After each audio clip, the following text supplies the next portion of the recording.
Buenas noches, amados, a los que no he saludado. Estamos aquí como yo siempre repito, que me gusta esa palabra, por la misericordia de Dios. Como ustedes, nosotros somos el resultado, el fruto de la misericordia. Sus diestra hasta el día de hoy nos ha sostenido como Dios a muere, benecer.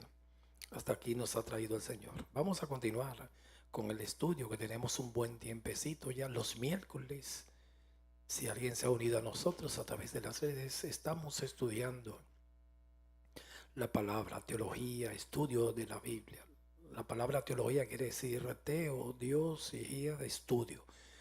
Estudiando las escrituras. Los miércoles también estudiamos la Biblia porque nos hemos dedicado a estudiar, pero con más, se sermonea más. Pero los domingos, pero los miércoles tenemos un buen tiempecito, y cada vez que yo termino el estudio se lo envío a ustedes para que los tengan ahí si un día van a ministrar, sustraer. A mí me han servido bastante esos estudios. La mayoría de los comentaristas que usamos son de la Reforma. Entonces continuaremos hoy con la providencia de Dios. Estamos hablando de los designios de la providencia. Designios son propósitos y planes. Y luego tenemos un buen tiempecito detallándolo así en, con citas bíblicas. Decíamos que nosotros ya hablamos del punto número A en los planes de la providencia. Recuérdese siempre, porque si a alguien se le ha olvidado, providencia es que Él hizo el mundo y no lo dejó a la deriva, como dicen algunos grupos filosóficos, al azar, como dicen los deístas, sino, y como dijo la escuela en el 1930 de Frankfurt, que ellos dijeron que Dios abandonó el mundo. No, Él hizo el mundo y Él lo cuida. Hoy en día en estas filosofías como le da mucho énfasis al ambientalismo, cuidar el medio ambiente, y lo están cuidando tanto, hasta más que a las personas. O sea, que le gusta, eso es un espíritu que preferiría extinguir la gente mejor y dejar que la gente con el veganismo, como hemos meditado acá, deje de comer. La agricultura la quieren eliminar también. La carne la quieren hacer en laboratorios. Pero toda esa medida, entonces, porque Dios hizo todo para el beneficio del ser humano. Entonces prefieren, no tiene sentido, el sentido común dice que primero van las personas. Ellos prefieren cuidar el medio ambiente hasta que las personas. La quieren extinguir la raza humana, pero cuidar sí el medio ambiente. La tremenda contradicción. O sea, un pensamiento, dos pensamientos opuestos totalmente. Destruir una cosa para cuidar la otra. Destruir la corona de la creación, que es el hombre, y cuidar el medio ambiente. Tremenda contradicción. Entonces el medio ambiente, el que lo cuida es Dios, porque estamos hablando de la providencia. Hoy en día le está dando mucho énfasis los ambientalistas, los animalistas, el veganismo, de cuidar los animales. No quieren ya quieren eliminar la agricultura en muchas partes en Europa, porque los químicos dañan al medio ambiente con la capa de ozono. Pero no están pensando en la gente, que de ahí que la gente se alimenta y se nutre todo lo que necesita el organismo. Entonces decíamos que en la providencia de Dios, Él cuida, Él preserva. Eso es providencia, cuidar y preservar el mundo y cada individuo. Cada individuo. El punto A en los designios de la providencia, decíamos que Él cuida no una parte del universo, todo el universo. El punto B, el mundo físico. Ya eso hablamos del punto B, el mundo físico. El punto C, la creación animada, hablamos de eso. El punto D, los negocios de las naciones. Ahí están los presidentes, el mundo secular, la política, hablamos de esos. Él, él está en todas partes, vigilando, observando y cuidando. Y cuando sucede algo, un tsunami, etcétera, un ciclón, es porque Él lo permite. Siempre tenga pendiente que si Él no quiere, no pasa. Eso no sucede. Cuando se cae un avión, Él los permite. Si Él quiere, no se cae. Porque entonces deja de ser soberano. Siempre, en última instancia, se va a hacer lo que Él diga. Como leíamos la semana pasada, Proverbios, ¿se recuerda? Sobre su regazo tiraron suerte, pero el hombre, pero Jehová es que toma la decisión. Jehová es el que decide qué es lo que se va a hacer. A última instancia, la decisión es de Jehová, dijo Salomón. El punto es sobre el nacimiento del hombre, o sea, desde el embrión, como dijo David, mi embrión vieron tus ojos. También Él está ahí y su parte en esta tierra, todo el caminar del hombre. Yo creo también siempre por la Biblia que Dios le establece un tiempo al hombre, que es lo que va a vivir aquí. Ha habido gentes que han recibido, como decíamos el domingo, ¿se recuerdan? De la abuelita de Judy, 90, creo que 91 años y 92, allá en Colombia, ella partió con el Señor y nunca fue al médico. Eso sí es un regalo grande, porque eso lo da Dios también. Nunca se enfermó. A lo último fue un día al médico, toda su vida, 90 años.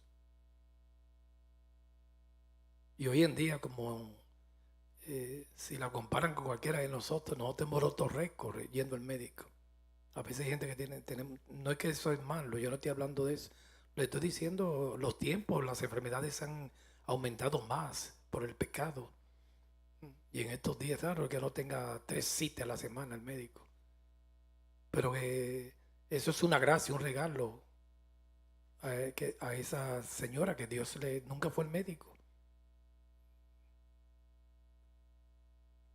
La salud es un regalo de Dios también.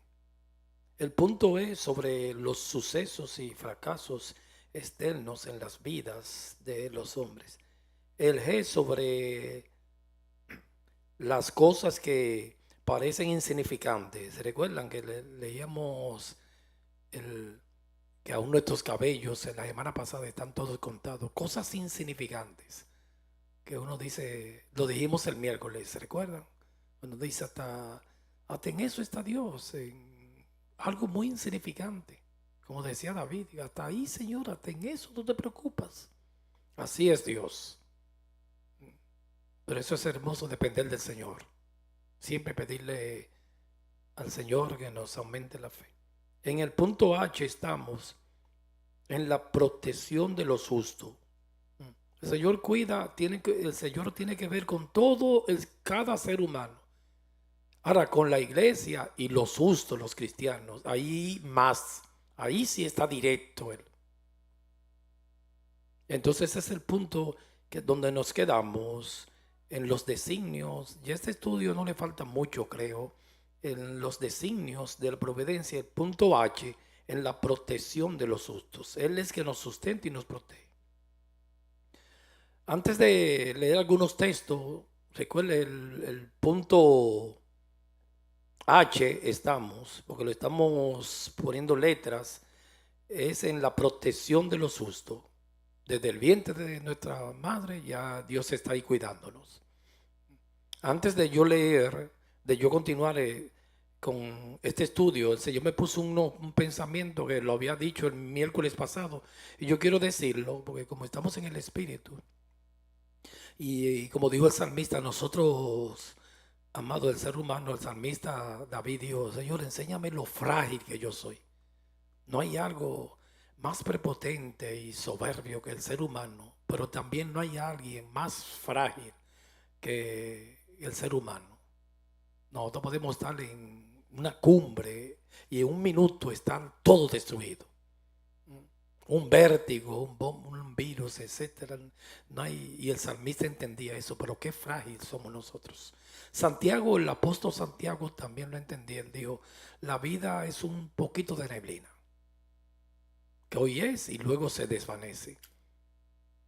Ese es el ser humano.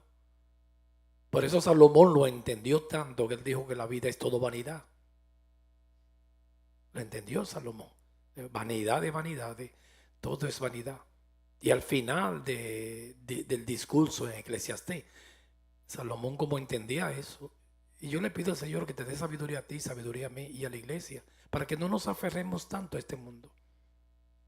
Y el final del discurso dijo Salomón oído es este: teme a Jehová y guarda sus mandamientos, porque eso es el todo del hombre. O sea, tú has buscado el todo de un ser humano y yo. Buscar a Jehová, como dejamos nuestros quehaceres para venir hoy a magnificar, exaltar el nombre del Señor. No hay, el todo del hombre no es una profesión, aunque es bueno estudiar, desarrollarse para acomodarse un poquito más, pero el todo del hombre es Jehová. Teme a Jehová y guarda sus mandamientos, porque eso es el todo del hombre, porque Él traerá a juicio toda obra, sea buena o sea mala. Entonces el Señor, no hay algo verboso, un cristiano de fe, cuando sabe que su vida depende del Señor y reposa en el Señor. Yo siempre le he dicho a ustedes que una de las palabras que más me gusta a mí, aparte de la gracia, la misericordia, es descansa en Dios cuando vengan las aflicciones. Descansa en el Señor. Entonces yo escribí algo aquí, unos pensamientos que lo empecé el domingo y quiero leerlo.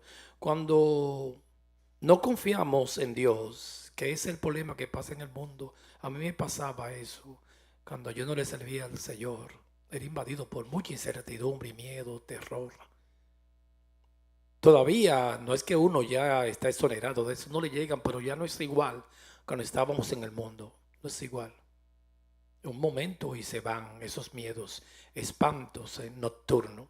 Cuando nos confiamos en el Señor, somos invadidos por un gran miedo, porque eso desde que uno nace es con miedo y muchos temores, que es el problema de los psicópatas, que esas áreas del cerebro no están tan desarrolladas y pierden el miedo. El psicópata pierde el miedo. Es difícil ver un psicópata nervioso. Y el Señor nos hizo así, porque el miedo se necesita, es un freno. El cristiano, las personas tienen un freno allá afuera, que es el miedo. Eso es lo que te para a ti a hacer las cosas malas.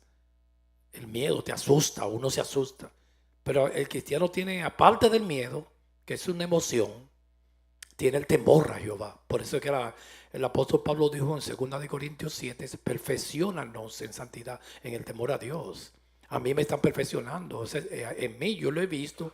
Ese temor a Dios es un freno, hermano. Me ha ido Dios perfeccionando. Porque el temor que yo tengo a Dios, me perdona hablar de mí, y tú también, no es igual el de hace 5 años. Habían cosas antes que yo hacía, hasta transacciones que las hacía más ligero, pero con el temor de ahora. Entonces se me están perfeccionando porque el temor ha aumentado. No me atrevo a hacerla. Y a veces yo veo pastores como se mueven y marean al pueblo, hermanos, que aparece una oportunidad, un edificio, aunque sea 5 horas de donde está, y se van corriendo, no hay temor a Jehová. Lo que uno hace, como se maneja, se mueve, me dice a mí que no tiene temor, porque una persona temerosa a Dios, como le pasaba a Lot, el sobrino de Abraham, que cayó no había temor ahí, porque los dos eran ricos, y en una Lot dice, ya nuestros ganados están chocando, vamos a separarnos. Pero Abraham tenía sabiduría, el padre de la fe. Abraham no se movía por vista, hermanos, porque Abraham sabía que podía estar donde sea y que la bendición de Jehová es la que enriquece y no añade tristeza. Entonces lo vio la llanura, Dios, ese es el lugar más idóneo y cayó en Sodoma y Gomorra. No había temor. Una persona con temor a Jehová, sus decisiones la pesa muy bien. Yo lo he dicho como testimonio, me perdonan hacer este paréntesis. Cuando yo fui a una iglesia pastorear, la primera del Caribe, voy a guardar la isla, la amé mucho. Hubo un momento que mi esposa me preguntó, ¿tú estás seguro? Dios te está mandando. Yo le dije, le fui sincero, no estoy tan seguro. Entonces yo recuerdo, yo estoy delante de Dios, pero yo le dije a ella, pero tengo un temor a Dios. Yo no estoy muy seguro, pero yo voy a ir porque quisiera equivocarme yendo, aunque no esté seguro, a quedarme aquí. Porque si Dios me está mandando y yo no voy, prefiero mejor equivocarme haciendo la voluntad de Dios que quedarme. Yo no estoy seguro, pero si es Dios que me está mandando, porque Dios trabaja así, hermanos. Dios me pone primero, me da un mandamiento, como le digo a Jeremías, ve el Éufrates, entierra ese manto. Y después Él no te va a dar segundo si tú no ejecutas el primero. Pero si Dios me está mandando y yo le soy obediente ahí, la segunda ocasión, el segundo plan que tenga conmigo va a venir, pero si yo no voy al primero y Dios, yo le digo que lo amo con todo el corazón y siempre le digo en mis oraciones que estoy dispuesto a dar la vida por ti, me están mandando allí y no voy. Y ni siquiera no era ni al África, me estaban enviando a Puerto Rico, que a mí me gusta ya también. Y entonces, cuando ya me formuló esa pregunta, yo dije, no, yo tengo el temor a Dios. Yo no quisiera que Dios me esté enviando y que yo no vaya. Y eso sí me duele. Que Dios me mande a hacer una cosa y yo no lo haga por desobediente, pero es por el temor. Entonces cuando Pablo dijo, perfeccióname en santidad, en el temor de Dios, es que el temor a Jehová perfecciona, ¿sabes? Y muchas cosas que a ti te han pasado en tu vida personal, que no, yo no me atrevo a hacerlo. Dios no me está mandando a eso. Entonces ahí la santidad se va perfeccionando. Yo no puedo hacer eso. Cuando vine aquí a Camden estaba indeciso también.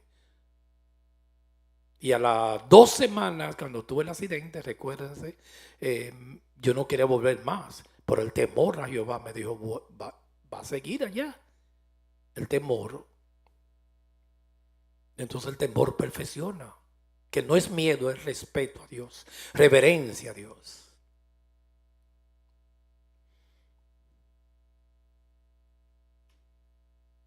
Entonces el ser humano, Dios lo hizo así.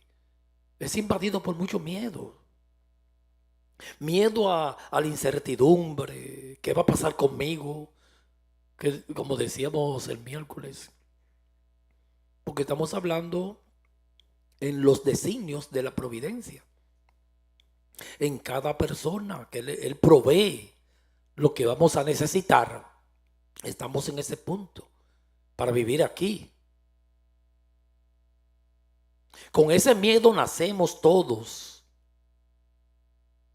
Miedo a la muerte, ese es el primero. Yo recuerdo una vez en la universidad cuando estudiaba una carrera, yo estaba en segundo año y un compañero de estudio murió. Y cuando yo fui a la funeraria, yo digo, ¿y terminaría yo la carrera? Me daba mucho pánico ir a las funerarias. Miedo a la muerte, miedo a enfermarme, mucho miedo. La iglesia de la prosperidad quiere negar todo eso.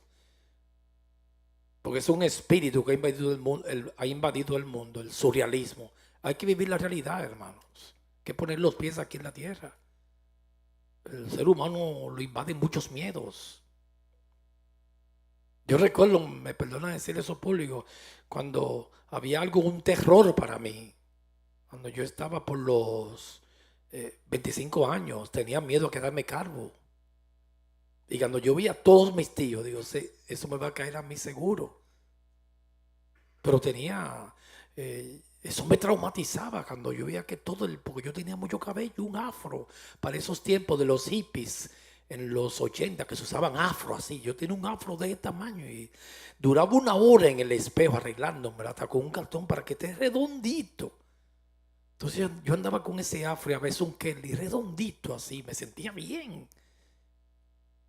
Y cuando yo vi cuando yo recuerdo, pasé una frustración, un trauma, cada vez que me iba a bañar, esa bañera llena de cabello. Las mujeres saben cuando pierden el pelo. Y tenía miedo a quedarme calvo. Ahora no, ahora para mí me acomplejé a lo primero, pero ahora para mí yo me siento tan bien así, porque no tengo ni que peinarme, mire. Ahora yo no pierdo tiempo, yo ni champú necesito. Bueno, para la barba ahora yo uso champú. Pero tenía un gran temor, se lo confieso porque te hablaría mentira. A veces yo de noche, jovencito, como a los 22 años, me pasaba buscando libros de medicina, de todo, para, ay Señor, yo no me quiero quedar calvo. Gracias a Dios que a mi hijo no le llegó esa herencia, o yo le veo mucho cabello. A Ricky un poquito le ha llegado. Y a Lewis, yo creo que Lewis se va a salvar. Porque mi hermano, ustedes lo han visto, el primero, ellos no tienen un pelo, porque esa es una genética muy fuerte de parte de maternal de mi madre. Entonces fui invadido por un gran temor. Y duraba hasta las 3 de la mañana leyendo libros. Yo, a ver qué algo que yo busque. Después vinieron los implantes. Yo nunca quise hacerme eso, ¿sí? Para que no me quiero quedar calvo. Porque yo jovencito, me perdona decir eso público, me le daba en bonitón. Y, y sin cabello ahora. Después, gracias a Dios, cuando llegué al Señor, me llevó todo eso y me siento bien. No tengo ningún, se lo confieso porque te lo haría mentira.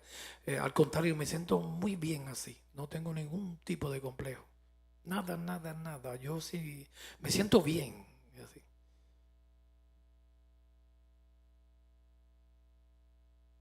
Pero que tenía ese gran miedo. Porque el ser humano es así, hermano. La iglesia a veces quiere predicar una afición. Esa es la realidad de la vida. Un gran temor mío es a los ratones. Eso no se me ha quitado todavía. Pensaba se me va a quitar. La esposa mía me dice, no hable de eso, que ya la mayoría en la iglesia ya le tienen miedo. No le coja miedo a eso para que me defienda, hermanos. Póngase bravo ahí para que me defienda. Y ese miedo se lo transmití yo a todas mis hijas. Pero yo en una, como yo duré muchos años viviendo en el Bronx, que esa es la cuna de los ratones, el Bronx, y las cucarachas, con respecto al Bronx en New York. Y yo, esa casa era llena de ratones. Yo, en el apartamento que yo vivía, yo nunca había visto en mi vida tantos ratones como ahí. Entonces yo decía, le decía a Mauri, yo no quisiera transmitirle ese miedo a mi hija Chaidi. Y yo trataba de que ella nunca se dio cuenta, pero se lo transmití, porque la unción viene por la cabeza. Y ella le tiene todavía más miedo que yo, porque ahí, en el miedo, hermanos, hay mucha faceta que tiene. Hay personas que le dan miedo a algo, un terror, pero actúan. Pero hay personas que se paralizan. La hija mía con los ratones ya se queda así. Y eso no es opción, quedarse así. Frente a una catástrofe, lo mejor es, aunque haya miedo, uno seguir trabajando. Como dicen los psiquiatras y los psicólogos. Pero no es opción usted no hacer nada. Salir corriendo tampoco es opción. Como decía Martín Lutero en aquellas pandemias en el siglo XVI. Hay que enfrentarla. Entonces yo noté y nunca no quería transmitirle ese miedo. Pero le llegó. Miedo a quedarnos sin empleo. Ese es siempre un temor que tiene el ser humano. Si yo pierdo el trabajo, a pasar hambre. Porque estamos hablando de la providencia de Dios. Es un temor diario, una incertidumbre. Entonces los políticos, ellos estudian psicología y psiquiatría. Ellos saben eso. Por eso es que trabajan y te hacen ofertas.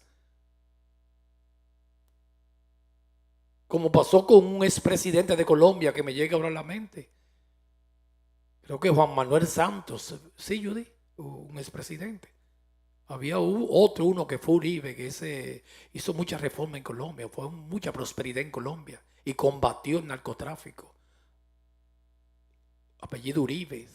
Pero hubo uno ¿cómo se llama? De los Santos. Juan Manuel Santos, creo. Que ese hombre, él quiso en Colombia hacer un acuerdo con la FARC, esos grupos guerrilleros, y ELN. Y él quiso darle un decreto de que para que haya paz en Colombia. Cuando usted ha dicho, no está viviendo poniendo los pies aquí en la tierra, es una afición que está viviendo. ¿Cuándo usted se ha visto que la paz se adquiere por decreto? Y vamos a hacer un acuerdo con la FARC, el grupo guerrillero de Colombia, para que haya paz en Colombia. Porque él quería pasar en la historia como el hombre de la paz. La paz no se adquiere por decreto, hermanos. Es trabajando en los hogares que puede venir paz en una nación. Hogares restaurados, combatir la delincuencia, la economía, ese es el fundamento. Por eso es que a veces yo veo mucha sabiduría hasta en los políticos conservadores, mucho, porque Dios le da sabiduría.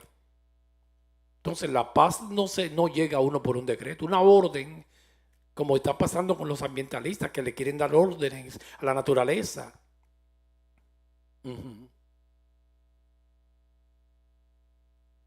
Miedo a no sustentar nuestros hijos, a pasar hambre, temor a no saber cómo pagar nuestros gastos, miedo a quedarme en la calle.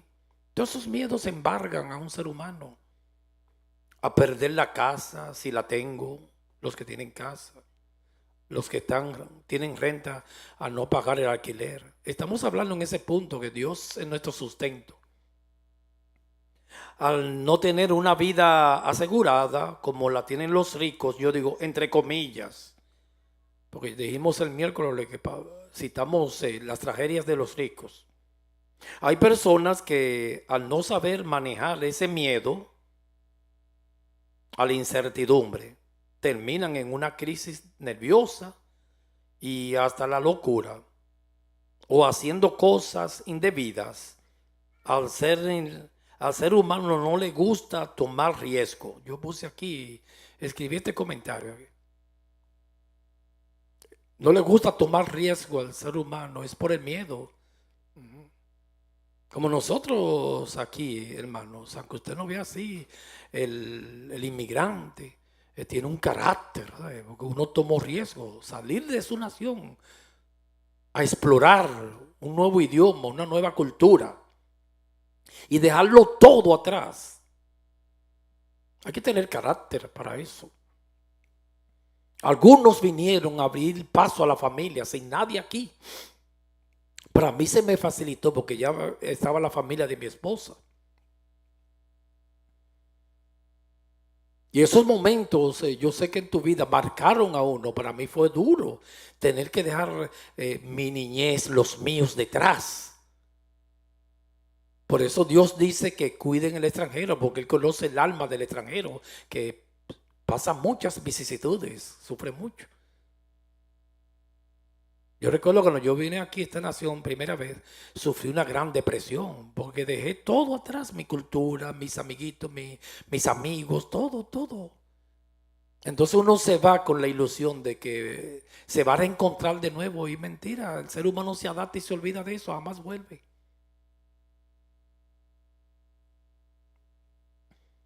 Entonces al llegar aquí, despedirme de mi ambiente. Recuerdo una vez, después de muchos años, que fui a República Dominicana, mi país natal, y yo le dije a mi esposa, yo quiero ir a la universidad donde yo estudié. Se llama la Universidad Autónoma Independiente Autónoma de Santo Domingo, la UAS. Y cuando yo fui me cayó una tristeza, porque ahí estaba la misma matita donde yo me metía. Dije, mira mami, yo ahí...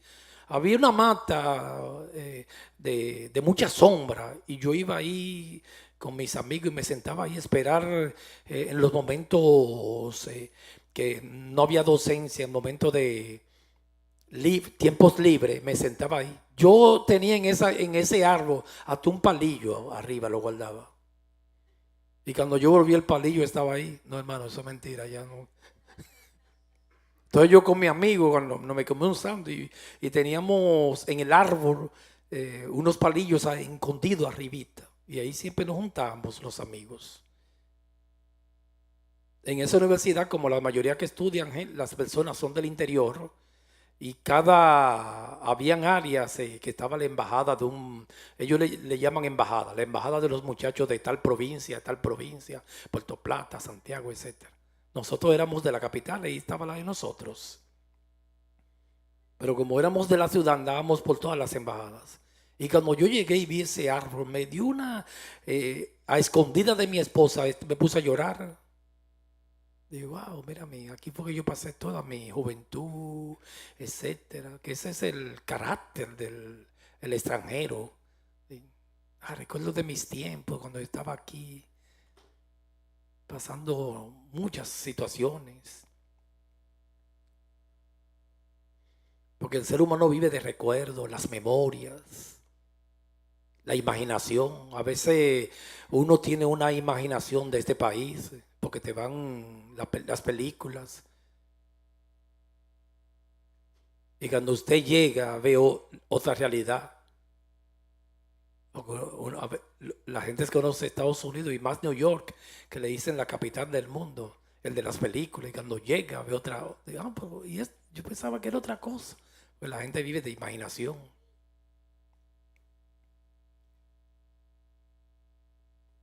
La teoría de las 5 fases del duelo de la psiquiatría, de la psiquiatra que la escribió Elizabeth Kubler-Ross. Ustedes lo saben, yo lo he dicho aquí. Ella murió ya, esa psiquiatra, que ella decía que por lo regular las personas de los campos, que ahí yo estoy de acuerdo con ella, del área rural, tiene menos miedo que la del área urbana, a la muerte, tiene menos miedos. Está con la naturaleza y tiene menos temor. El pobre tiene menos miedo a la muerte que el rico, porque el rico tiene mucho que perder. Mientras más poder, más miedo. No tienen que estar de acuerdo conmigo. Mientras menos tiene, menos miedo. Se pueden, a veces una persona cuando adquiere muchos bienes materiales y conocimiento, le llega entonces más miedo. Es a la inversa. Estoy hablando fuera de Dios, porque en Dios se queda la paz, hermano. La paz y el sueño no se compra ni con tranquilizante ni en una bodega, ni haciendo acuerdos como hizo este Santos, el de Colombia, y con guerrilleros menos. Con guerrilleros no se hace acuerdo.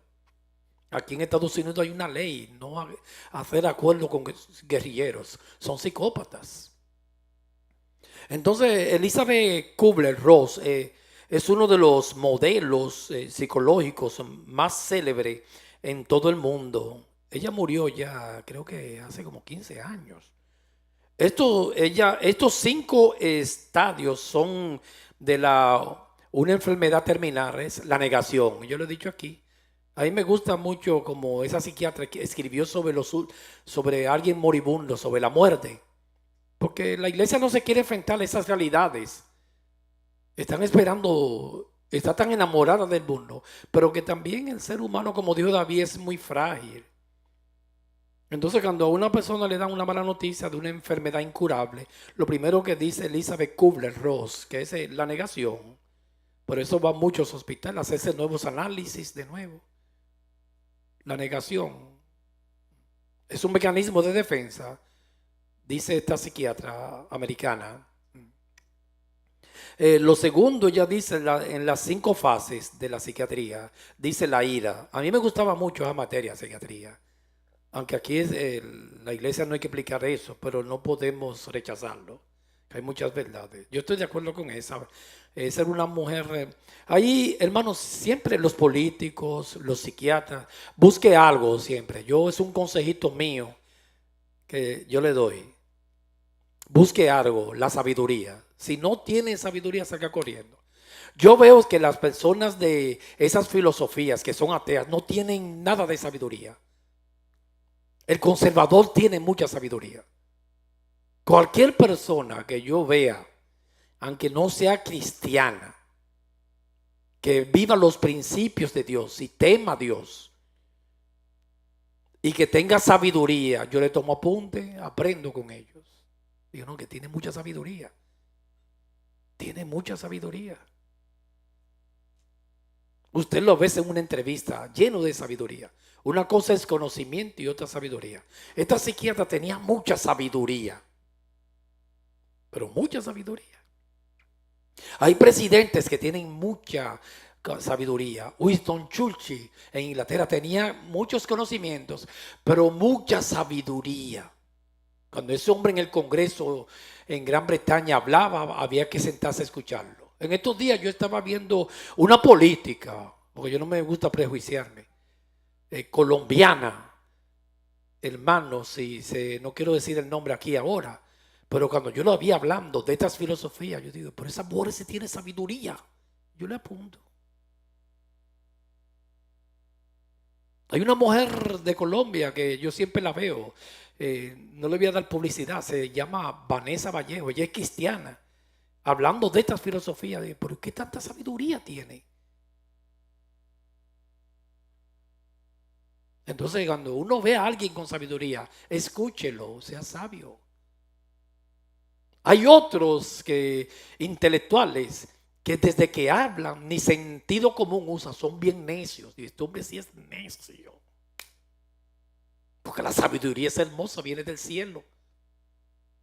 Por lo regular, algo que caracteriza mucho esta filosofía es que viven en un sueño, un mundo surrealista de ideología de género, ambientalismo. No tienen sabiduría.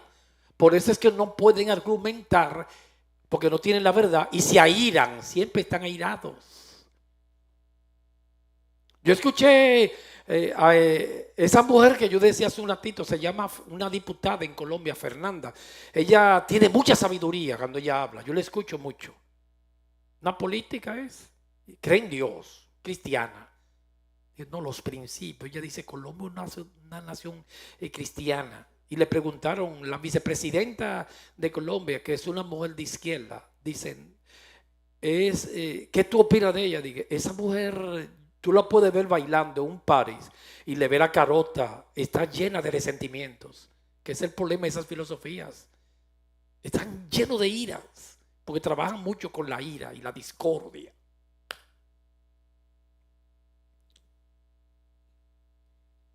Entonces, hasta en los políticos, allá en lo secular, hay personas que tienen mucha sabiduría. Y eso lo da Dios. Hay otros que no son necios, hablando, hermanos, son necios. Winston Churchill en Inglaterra era un consejero. Y cuando él hablaba en el Congreso había que escucharlo. Aquí han habido presidentes de mucha sabiduría, mucha, y otros necios. No me voy a meter en política en eso.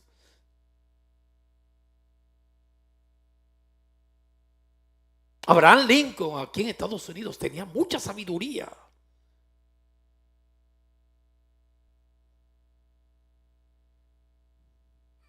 Entonces en esos 5 fases de Elizabeth Kubler-Ross, dice la primera es la negación, después la ira, el punto número 2, uno se aire, ¿y por qué a mí? No le pasó a fulano, que es más malo que yo.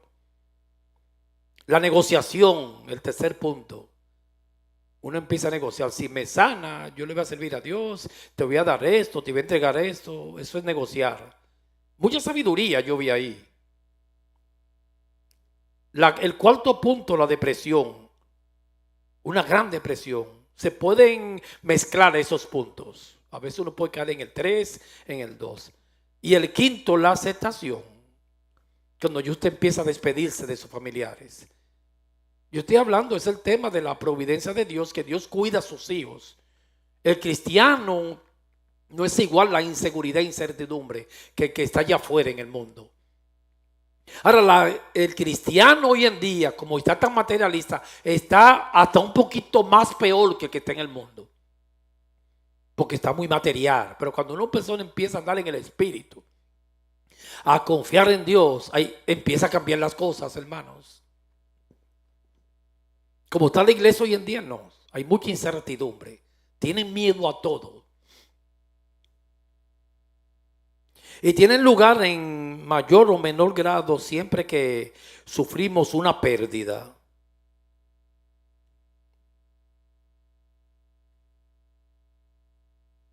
Del Señor. Martín Lutero, él decía, Martín Lutero, yo apunté este pensamiento de Lutero, un hombre de la Reforma, mucha sabiduría. En las iglesias se están viendo muchas prédicas vacías sin contenido, que no hay sabiduría. Le están negando a los pastores de estos tiempos la sabiduría. No se le puede coger nada. Hay un pastor de República Dominicana, me perdona decirlo en público, pero yo voy a hablar bien en este momento. Despierte de él. Miguel Núñez, cuando él habla, yo le veo mucha sabiduría. A ese yo le cojo apuntes. O Surgen Michelet, que son bautistas. Miguel Núñez es un poquito diferente a Surgen porque él cree en la predestinación. Ese fue el que le dio fiebre por 2 semanas porque él creía, era arminiano, ahora él es calvinista. Que yo digo que no son calvinistas, yo diría, Paulino. Cuando ese tiene mucha sabiduría. Pero si hay algo que ha perdido la iglesia hoy en día es la sabiduría.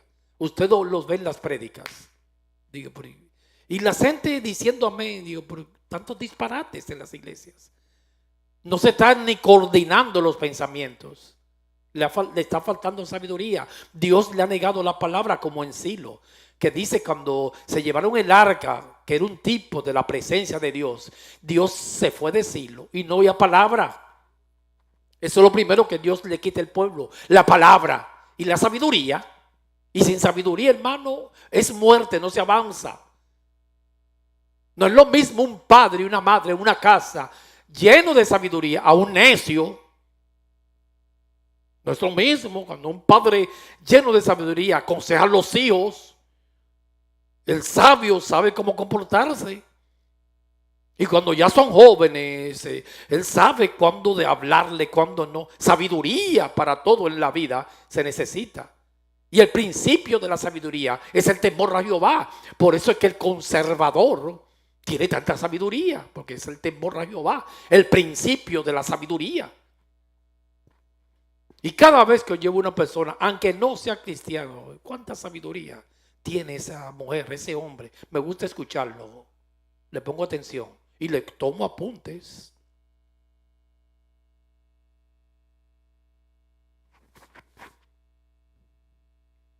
Como el pensamiento que yo dije el domingo, ¿se recuerda? Cuando aquel hombre que no es pastor le preguntaron qué es una mujer para ti sumisa, sujeta. Cuando le dijeron, ¿cómo te gustaría que sea tu esposa? Dije, es una mujer sumisa. Y lo iban a acabar. Él dijo, no, sumisa es esto, que se deje servir, amar. Eso es sumisa. Y yo, ¿cuánta sabiduría? Dije yo. Martín Lutero dijo que la búsqueda de la felicidad personal es común a todos los hombres. Ese es el anhelo de las gentes, buscar la felicidad. Sin embargo, dijo Lutero, mucha sabiduría. Todos se han desviado de algo. Sobre todo los que han hecho una búsqueda especial, como los filósofos, muy desviados.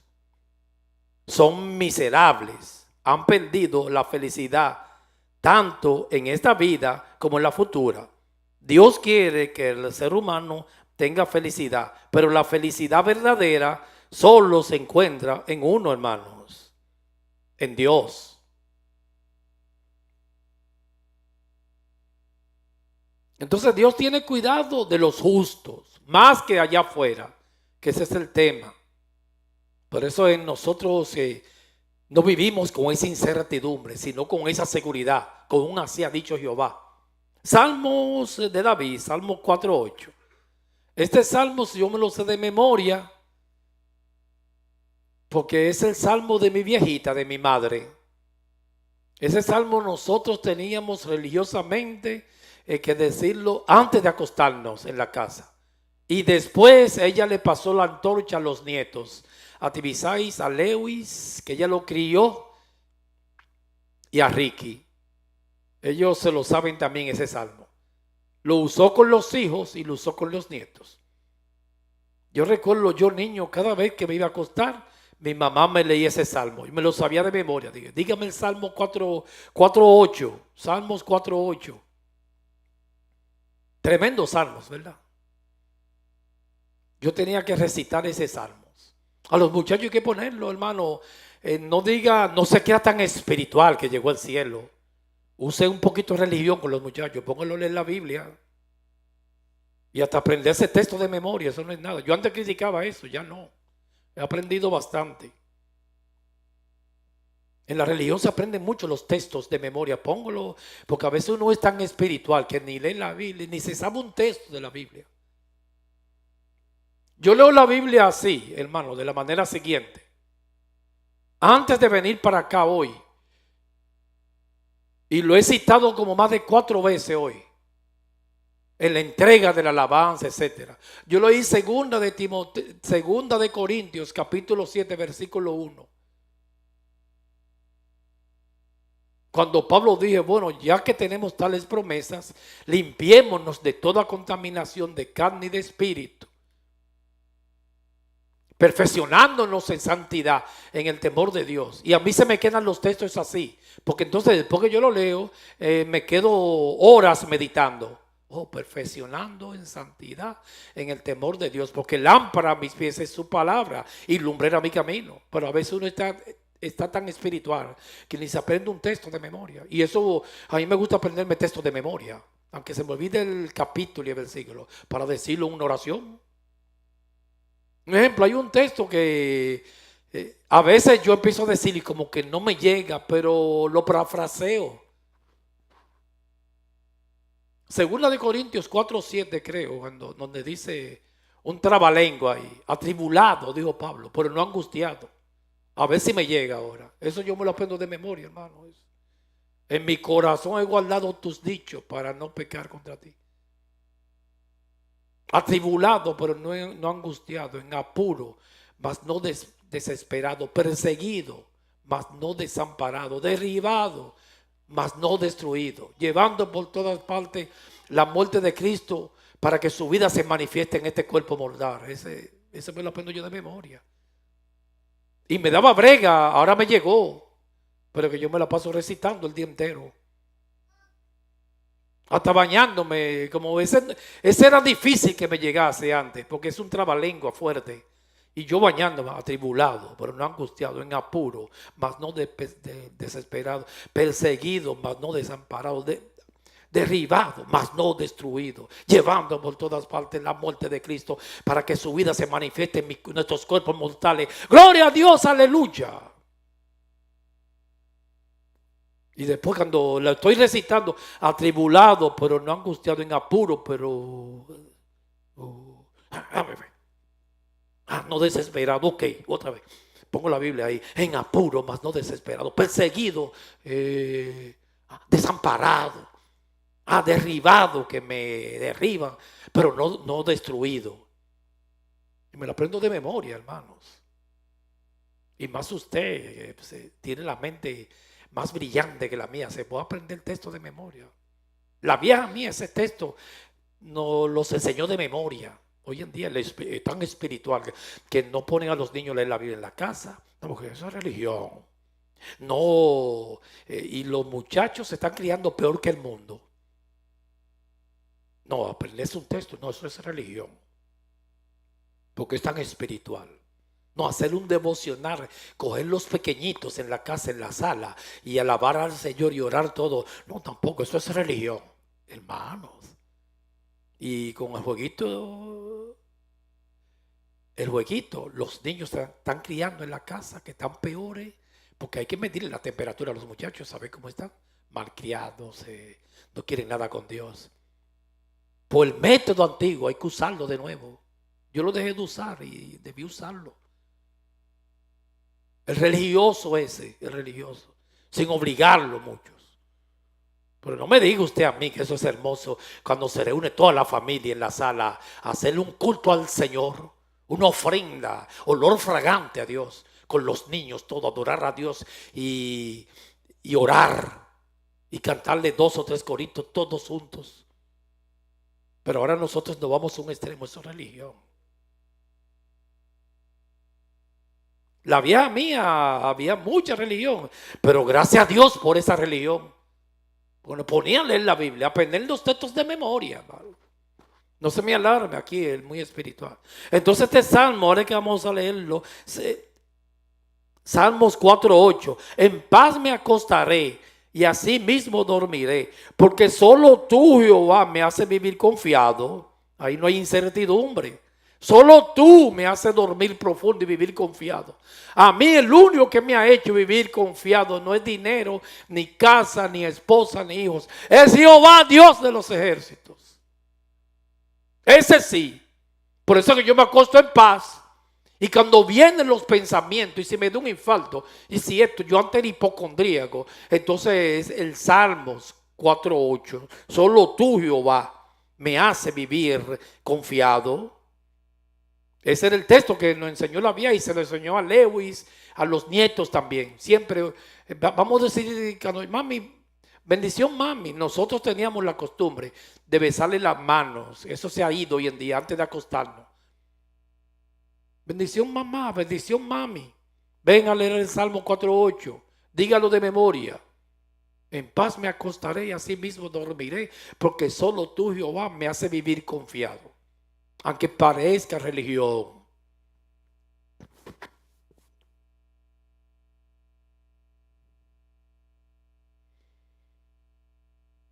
Entonces estamos hablando de los designios de la providencia, que Él cuida a los justos, lo alimenta y lo protege.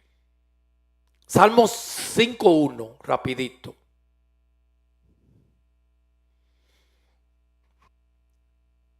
Salmos capítulo 5, versículo 1, al músico principal sobre Neilot.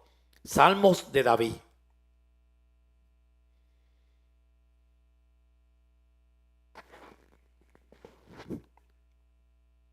Y se necesita hoy en día estas palabras. Escucha Salmos de David 5:1. Escucha, oh Jehová, mis palabras. Considera mi gemir. Está atento a la voz de mi clamor. Escúchame, mi Dios, Rey mío y Dios mío, porque a ti oraré. Él está atento a nuestro clamor. Salmos 23:4. Ese salmo también en mi casa había que aprendérselo de memoria, hermanos. Pero vamos a empezar en el 4, el Salmos 23. Jehová es mi pastor, nada me faltará. Poderosos los salmos, leer los salmos, los libros como se le llaman, sapienciales, salmos, cantares, eclesiastés, proverbios y Job. Son los libros sapienciales. Salmos, eclesiastés, proverbio, cantar de los cantares y Job. Los 5 libros sapienciales de mucha sabiduría. No hay más sabiduría que esos 5 libros. Salmos 23:4. Aunque ande en valle de sombra, de valle de muerte, ese desde que yo lo leí se me quedó en el corazón.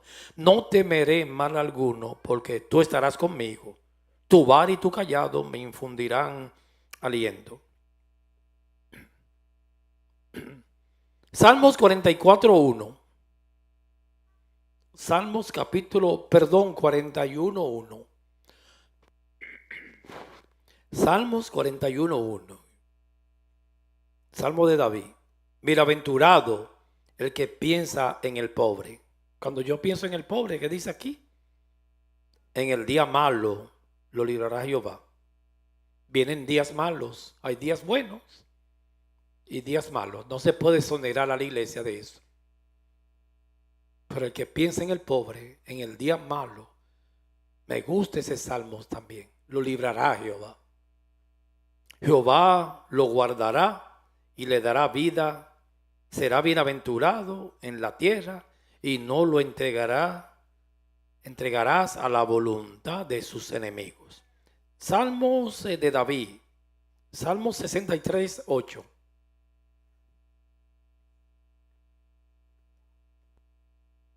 Salmos capítulo 63, versículo 8. Está mi alma pegada a ti.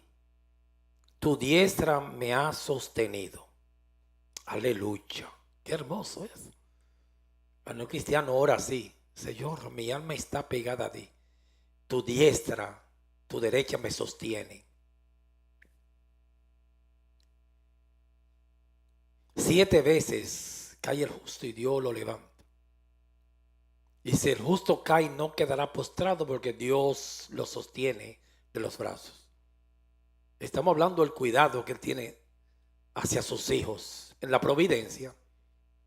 Salmos 91:1. No quise dejar este salmo. Nosotros lo tenemos en alabanza, ¿se recuerdan? Le tenemos música a ese salmo. Busquémoslo rapidito en sus Biblias, iPad, tableta, iPhone.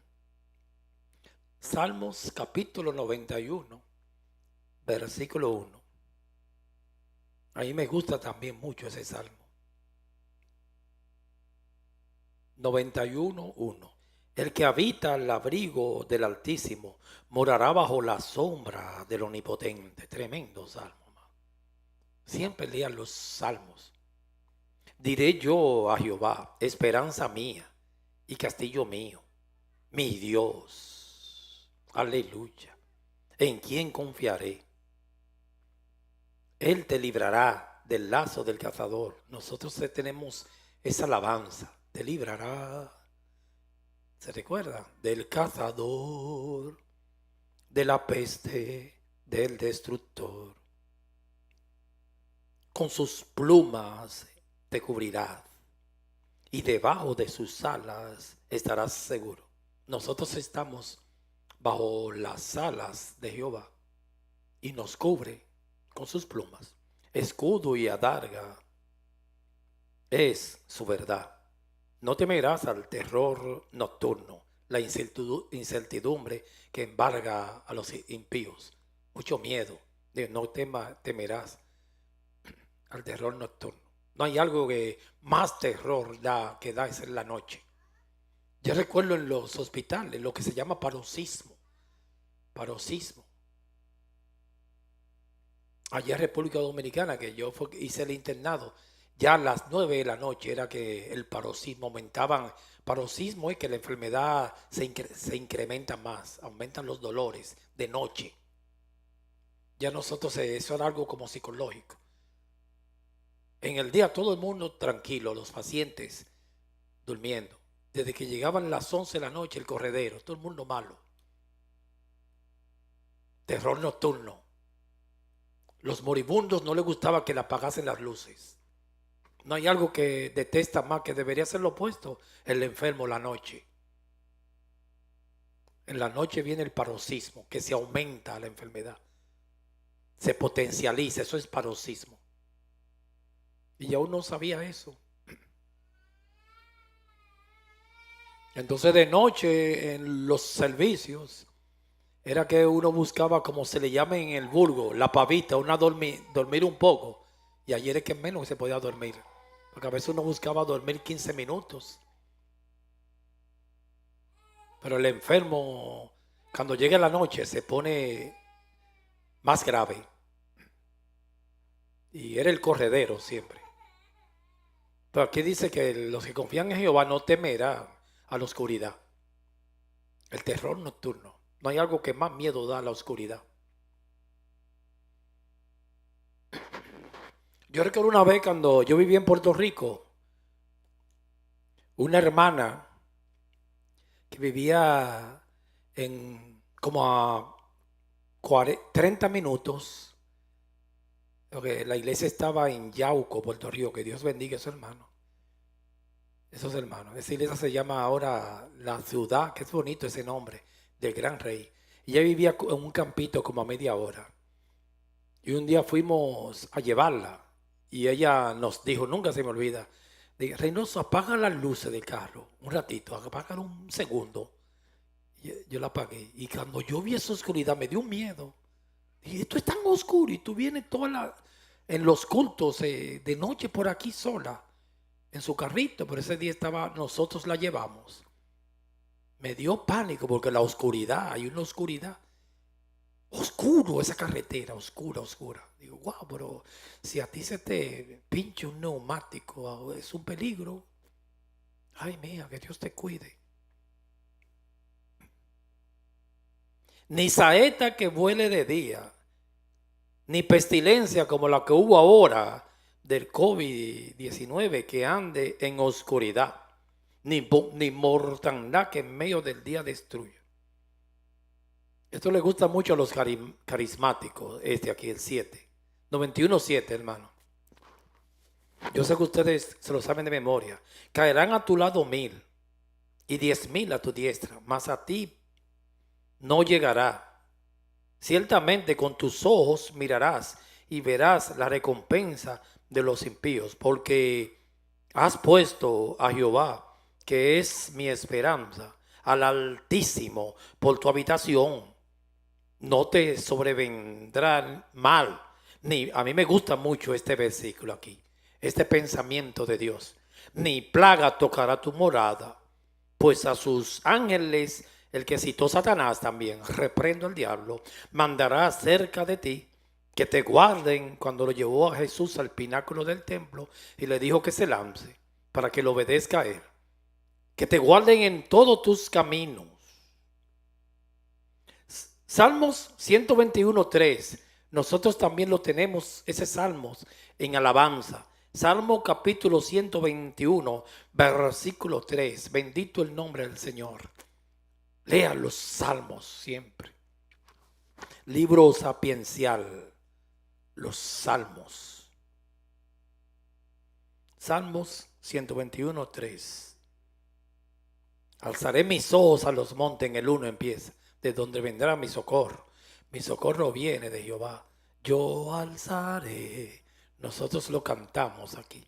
A mí me gustan mucho las alabanzas de salmos.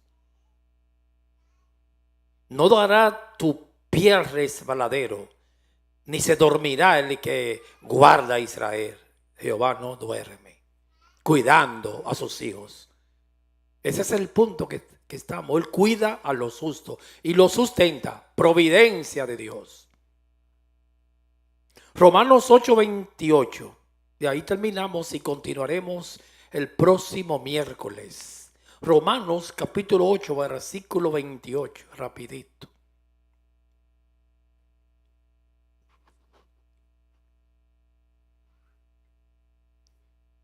Por eso siempre, Señor, amados, órele al Señor, y eso es para mí. Yo soy el primero. Señor, auméntame la fe, creerte a ti, creerte a ti. Un hombre de fe, una mujer de fe, que eso la iglesia escasea hoy en día. Todos tenemos, dicen las escrituras, una medida de fe, pero auméntame la fe, auméntame la fe. Cuando vaya al médico, auméntame la fe. No sé si alguien tiene una cita en esta semana, auméntame la fe para creerte. En una transacción, una casa, auméntame la fe para creerte que tú tienes control, que tú diriges mi nave, que tú eres mi pastor en todo, en todo. Romanos 8:28. Y sabemos que a los que aman a Dios, eso no le gusta mucho a la iglesia carismática. Todas las cosas les ayudan a bien, como Dios, Jehová dio y él quitó. Ahí ya no le gusta mucho. Ahí le ponen tey a la Biblia. Esto es a los que conforme a su propósito son llamados. Porque hay muchos hermanos en la iglesia que no son ovejas, que son enganchados. Las iglesias con estos evangelios están llenas de cabritos. El punto I, satisfaces las necesidades del pueblo de Dios. Eso lo continuaremos el próximo miércoles. Déjame ponerle un marcador aquí. Yo creo que este estudio lo estamos ya terminando.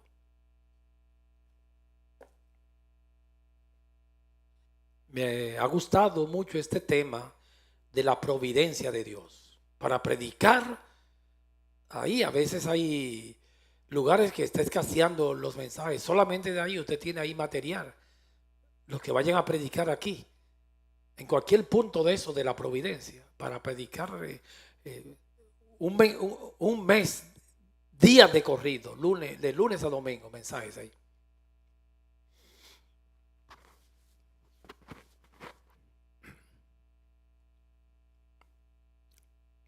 Y nunca se canse de hablar de la providencia de Dios, que Él es que cuida. Él cuida el planeta.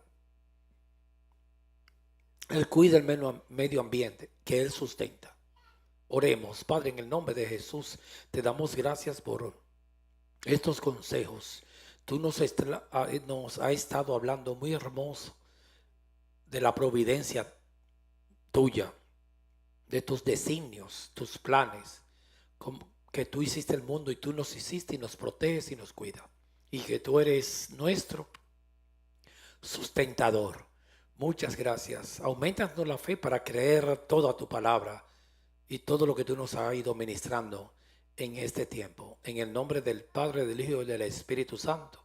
Llévanos bien a nuestros hogares, cuida a nuestros niños mañana en las escuelas y que mañana sea un día hermoso. Guárdanos de accidente y síguete glorificando en nuestras vidas. En el nombre de Jesús. Amén. Vengan los hermanos del altar.